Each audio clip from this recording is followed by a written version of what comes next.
Okay, so in our side control escape, one of the positions that we escaped into was butterfly guard instead of regular closed guard, right? So butterfly guard is a form of guard where my legs are on the inside of my opponent's legs instead of the outside, right? In closed guard, I have my legs on the outside around his waist. In butterfly, I have my feet, strong feet like this, dorsiflexion, inside his thigh, inside his thigh. So you're basically like the butterfly stretch, so they call it butterfly guard, right? Butterfly guard, kind of like closed guard. It's a close distance guard. It's more popular in no-gi than it is in gi, but I think it's actually more powerful in gi than no-gi, because one of the issues with butterfly guard is the person has to be somewhat attached to you for it to work, right? So your legs aren't behind them. You can't keep them attached to your legs. In no-gi, if the guy just stands up and disengages, you're gonna have to be able to hold on to him with a collar tie, with a wrist grip. As the guy's sweaty, if you've been rolling for a while, it can be real difficult. In the gi, the reason why I think it's actually more powerful is if Dan tries to disengage from here, he might be able to get out of my butterfly guard, but he's all bent over. I still have that connection with the gi material here, right? So I use butterfly guard, gi and no gi a ton. There's some real basic moves. The one we're going over right now, probably the most classic and basic move in butterfly guard. What I want to do is have my butterfly guard. First of all, notice I'm sitting up, my butt's back a little bit. If I'm weighing like this, Dan can push my upper body and get me flat real easily, right? So when I'm in this, my butt's back a little bit and my head's forward a little bit, right? So if my head's way back, same thing.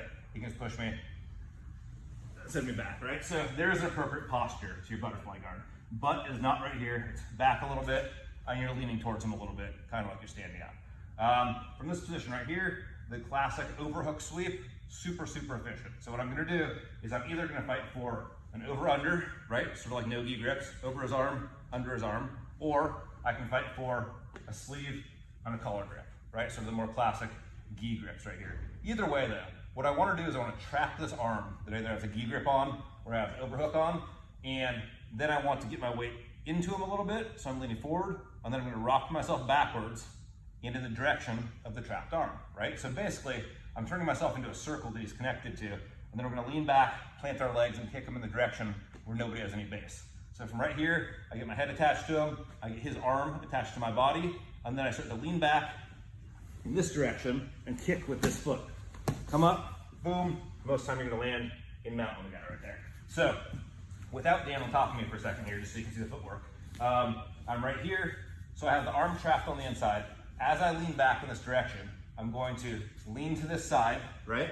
Then this foot is gonna I'm gonna turn onto my toes. So I'm gonna turn here, this is where a lot of my power comes from. And then as he starts to pivot in the air, I'm gonna kick him over, boom. So a lot of people think that you're just, in butterfly guard, just kicking someone like that, but you really wanna like pivot on this foot, because this is gonna keep the person elevated while you go through. So you're here, you're leaning forward. As you come down, turn on your toes, kick him over, and you're gonna land mounted on the guy 90% of the time. The rest of the time, you'll land in side control or half guard, which are both great. You're sweeping the guy into a dominant position or relatively dominant position. But one more time, after seeing how the feet sort of worked out in here, my feet are inside here. Bam, let's do an over-under on this one instead of just the gi grips. Underhook, overhook. As I lean back, my toes plant, I kick Dan's leg, I come on top right there, right? So let's take a slightly different angle on this. So let's see, we're right there. Let's do an angle where we're going to go just straight back like this, right? So you can see the motion of my body. All right, so I have Dan right here, overhook, underhook, I'm leaning forward, and then as I come back, I'm gonna come back slightly diagonally, right? To this side, my foot plants, I kick them, and I come on top, right there. Doesn't matter if you have a sleeve and collar grip, doesn't matter if you have an underhook, as long as the person's not literally fleeing straight backwards from you. If you get any pressure on you and you have the overhook or the sleeve grip, this is a very high percentage sweep.